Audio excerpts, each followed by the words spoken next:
والصلاة والسلام على أشرف الأنبياء والمرسلين وعلى آله وأصحابه أجمعين।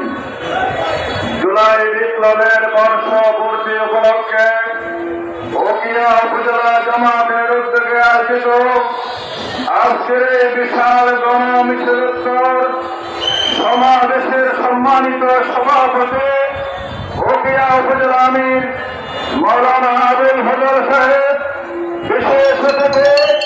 এই দেশে কোন চাঁদাবাজ থাকবে না, কোন সন্ত্রাসবাদ থাকবে না।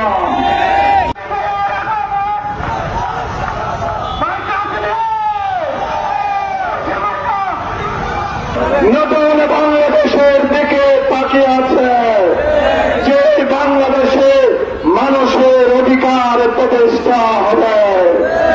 কোন চাঁদাবাজকে যদি কোন দল তারা সুযোগ সুবিধা দিয়ে তাদের কাজ করে দেয়, সেই দলকে আগামী বাংলাদেশে কেউ সমর্থন করবে না।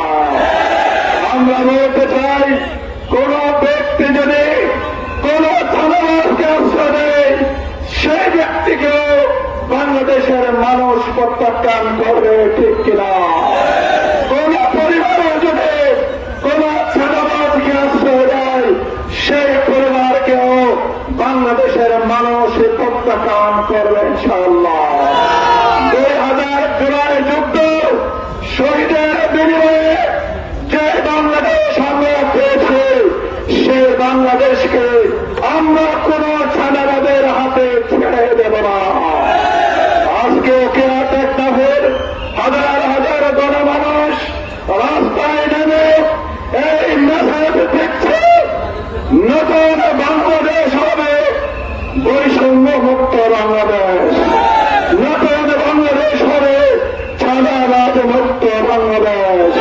আমরা 24শে জুলাইয়ের মাধ্যমে হাজার হাজার ছাত্র জনতার জীবনের বিনিময়ে নতুন করে বাংলাদেশকে স্বাধীন করেছে, কিন্তু আমরা কি দেখতে পাচ্ছি?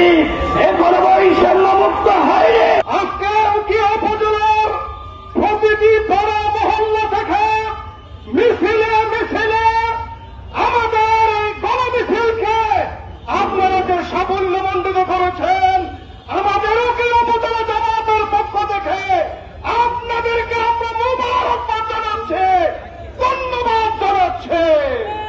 চৌদ্দের বাংলাদেশে ভোট ডাকাতি করে দেশে শক্তি দিয়ে আনোয়ার সাহেবের যারা কল্যাণ বিজয়কে রুখে দিবে, তারা দেখে থাকো আজকে নূর আহমদ